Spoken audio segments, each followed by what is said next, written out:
Hello dear students, good morning, नमस्कार, राधे राधे।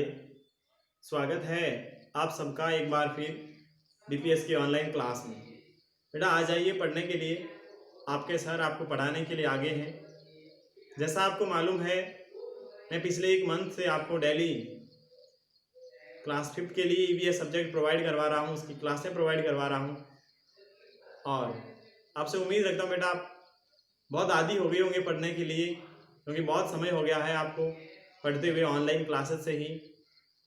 और अब वापस आप बैठ जाओ, पढ़ने के लिए तैयार हो जाओ। पेन पेंसिल बुक नोटबुक ले लेना पास में। और आपको पता हो तो हमने 4 चैप्टर कंप्लीट कर लिए हैं। आज 5वां अध्याय है, वो वाला हम पढ़ने जा रहे हैं। उसमें भी हमने स्पेलिंग लिख ली थी सारी, जो प्रीवियस क्लास थी। उस प्रीवियस क्लास में भी हमने क्या किया था, तो कुछ थोड़ा बहुत चैप्टर पढ़ा था, उसके बारे में थोड़ा वापस रिवीजन कर लेंगे। ऐसी कोई बात नहीं है। हो सकता है आपको पिछले 2-3 दिन से क्लासें नहीं मिली है। अगर बात करता हूँ शायद मंडे ट्यूसडे वेडनेसडे को, तो उसके लिए कुछ ऐसी समस्याएं आ गई थी, कुछ घरेलू रीजन्स के कारण आपकी क्लासें नहीं हो पाई थी। उसके लिए सॉरी चाहते हैं बेटा। अब वापस आप तैयार हो जाओ पढ़ने के लिए। आपको पता हो तो आप पेज नंबर निकालो 34 35 और कम लेट्स प्ले गेम्स। ये चैप्टर था। चैप्टर कौन सा था? 5th। और 5th था कम, यानी आइए लेट्स प्ले गेम्स। आइए अब खेल खेलते हैं। इसकी एक लास्ट क्लास थी, प्रीवियस क्लास। हमने पढ़ा था कि राजस्थान के अलग अलग भागों में अलग अलग प्रकार के गेम खेले जाते हैं, जैसे मालदड़ी हो गया, सतोलिया हो गया, गिल्ली डंडा हो गया, लुका छिपी हो गया, कैच कैच हो गया। ये सारे कॉमन गेम है। उसके अलावा चरबर हो गया, चौपड़ हो गया, लॉयन गॉड हो गया, अष्टचंगा हो गया। ये सारे गेम जो है या तो घर के अंदर या घर के आंगन में खेलते हैं हम। उसके अलावा कुछ ऐसे गेम होते हैं जो एक कोई फेस्टिवल होता है, उस फेस्टिवल पर भी आयोजित होते हैं। जैसे मेवाड़ जो होता है, उदयपुर हो गया, चित्तौड़गढ़ हो गया, राजसमंद हो गया। हाँ, उस मेवाड़ में क्या होता है, सतोलिया खेला जाता है जब मकर संक्रांति आती है। बल्कि हमारे ढूंढाड़ में, मारवाड़ में एंड वागड़ में उस मकर संक्रांति के समय आपको पता हो तो पतंगे उड़ाई जाती हैं। ये कुछ विशेष त्यौहार पर खेले जाने वाले खेल होते हैं। फिर हमने पढ़ा, आपको होमवर्क में दिया था मैंने कि बेटा इन तीनों क्वेश्चन के आंसर आप कर देना। बहुत इजी है कि आपके खेल में कौन से खेल खेले जाते हैं, आपको कौन सा खेल खेलना पसंद है, और कौन से खेल जो होते हैं वो आपके पड़ोस में, आपके घर पर बूढ़े लोग जो होते हैं, एल्डर्स, वो लोग खेलते हैं। फिर पिक्चर में हमने बात की टेबल टेनिस कैसे खेला जाता है, हॉकी कैसे खेली जाती है, चेस हो गया, रेसलिंग हो गया, आर्चरी हो गया, क्रिकेट हो गया, and then billiards and skiing. ये सारे बेटा पढ़ लिए थे हमने। ये सारे पढ़ लिए थे ना? हाँ सर, तो पढ़ लिए थे। अब बेटा देखो, फिर क्वेश्चन है नीचे, which games are being played in the above picture, कि ऊपर दिए गए चित्रों में कौन से खेल खेले जा रहे हैं। How many players are there in a table tennis.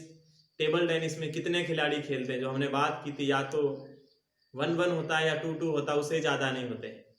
उसके अलावा कौन से खेल खेले जाते हैं ग्राउंड में, कह सकते हैं आउटडोर में, तो जैसे बेटा क्रिकेट हो गया, हाँ, हॉकी हो गया, फुटबॉल हो गया। ये सारे कहाँ खेले जाते हैं, तो आउटसाइड में, यानी ग्राउंड में खेले जाते हैं। उसके अलावा इंडोर में कौन से खेल खेले जाते हैं, रूम के अंदर कौन से खेल खेले जाते हैं, तो उसमें जैसे बेटा आपका चेस हो गया, शतरंज हो गया। उसके अलावा आपका जिसे हम चौपड़ बोलते हैं, लूडो बोलते हैं, वो हो गया, चरबर हो गया, अष्टचंगा हो गया। हाँ, ये सारे कहाँ खेलते हैं? टेबल टेनिस भी वैसे खेल सकते हैं, लॉन टेनिस नहीं खेल सकते हैं, बट टेबल टेनिस तो आप एक रूम में भी खेल सकते हैं, घर में भी खेल सकते हैं। ये कुछ गेम्स होते हैं। उसके बाद आगे है, when more than one player play together a feeling of cooperation develops among them which is known as sportsman spirit। when more than one players play together, जब एक से ज़्यादा खिलाड़ी साथ साथ में खेल खेलते हैं, जब एक से ज़्यादा खिलाड़ी साथ साथ में खेल खेलते हैं, a feeling of corporation develop among them, उनके बीच में एक सहयोग की भावना विकसित हो जाती है, आपस में कोऑपरेशन करने की, आपस में सहयोग करने की एक भावना उत्पन्न हो जाती है। और इसी को किससे जाना जाता है? खेल भावना इसी को कहा जाता है। स्पोर्ट्समैन स्पिरिट किसको कहा जाता है? खेल भावना। आपको पता हो तो कोई भी खेल होता तो ऐसे ही बोला जाता ना कि खेल को खेल की भावना से खेलना चाहिए, खेल को खेल की भावना से खेलना चाहिए, ऐसा बोला जाता है, ऐसा ही कहा जाता है। हाँ सर, तो कहा जाता है ऐसा।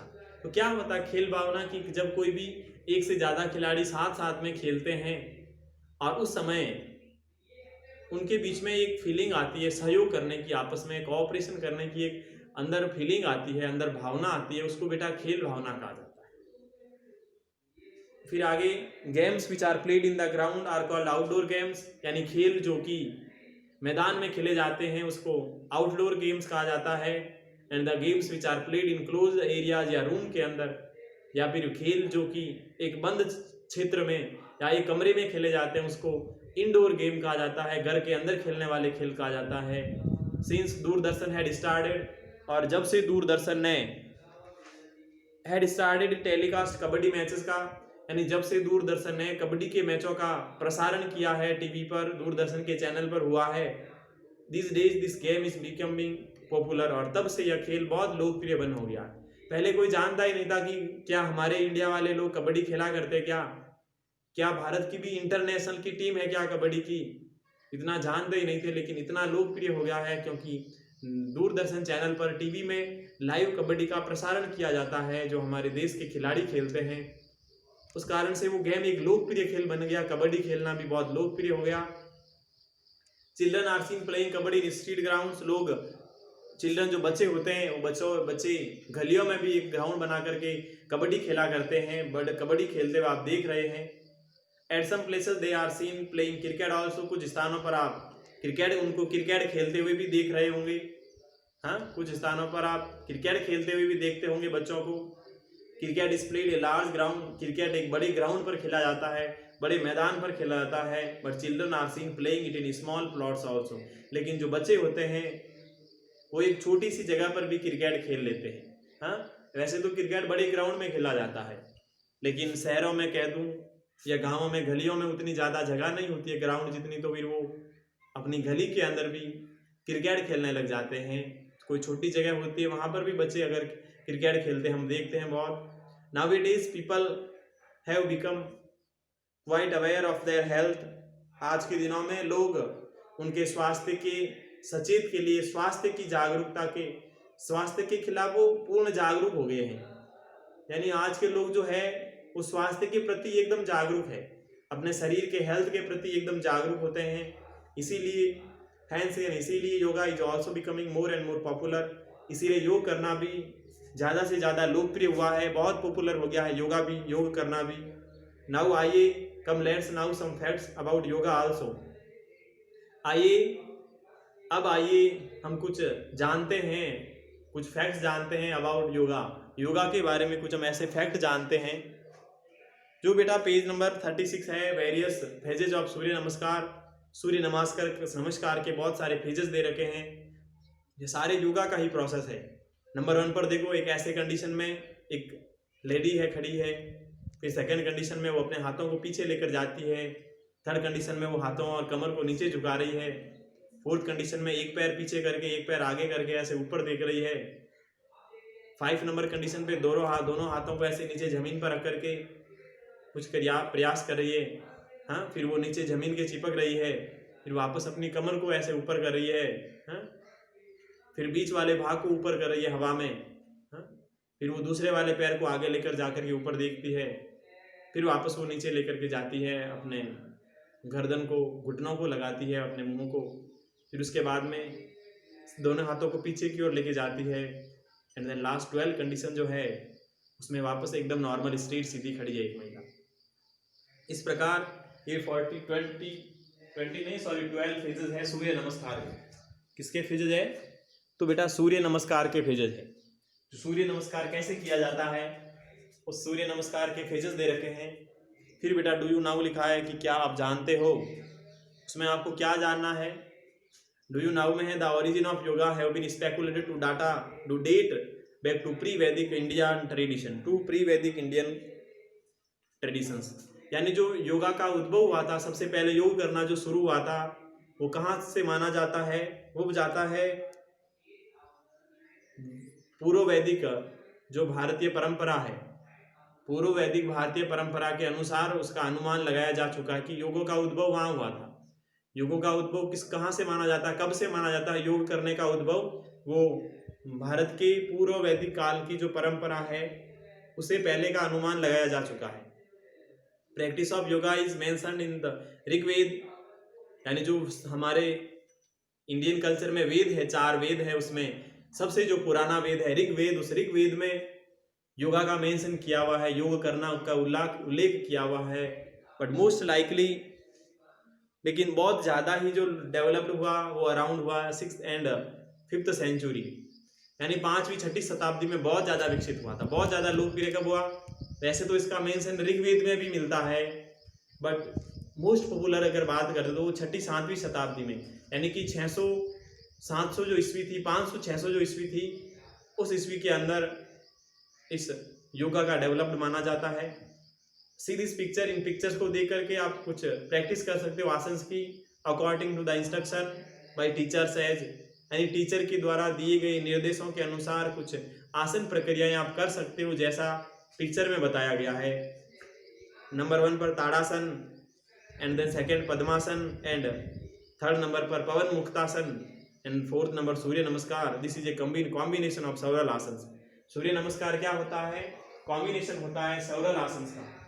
सेवरल आसन्स का कॉम्बिनेशन का मतलब ये होता है बेटा, सूर्य नमस्कार में बहुत सारे आसन होते हैं, एक आसन नहीं होता है, 2 नहीं होता है, बल्कि हमने पढ़ा ना 12 आसन्स होते हैं। सूर्य नमस्कार के अंदर टोटली 12 आसन्स होते हैं, और उसमें वो आपको इंस्ट्रक्शन आपने घर पर ही करना है।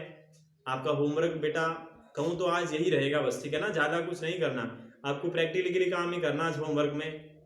टोटल आपको सूर्य नमस्कार के फेज दे रखा ना आपकी बुक में, पेज नंबर 36 पर, 36 पेज नंबर है, ऊपर सबसे ऊपर डायग्राम है, बीच में लिखा हुआ सूर्य नमस्कार, और उसके चारों ओर में एक महिला है, वो महिला सारी 12 फेज करके आपको दिखा रही है।